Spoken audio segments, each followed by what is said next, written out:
Hi everyone, I'm Rajan Chaudhary. Today I will talk about home business ideas for freelancers.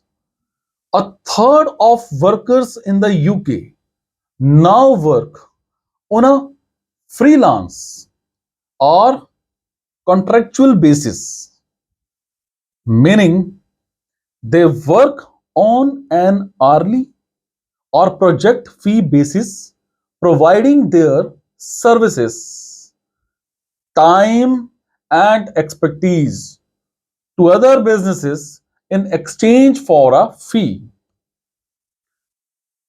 You know one thing, becoming a freelancer requires you to have a specialist skill that is in demand and monetizable.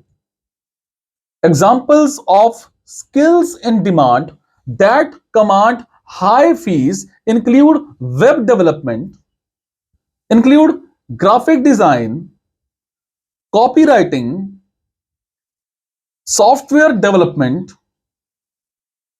business development, and virtual assistants.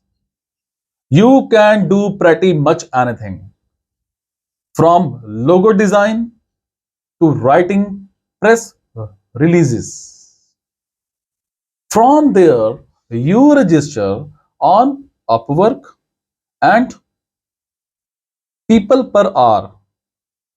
Then take on as many freelance gigs as you can get your hands on. To establish your profile and get work, you should get a strong portfolio in place and acquire a decent number of positive reviews. You can price yourself cheaply on quick preset jobs to get this in place. Is it? So, thank you so much, guys. Be happy. Take care. Thank you.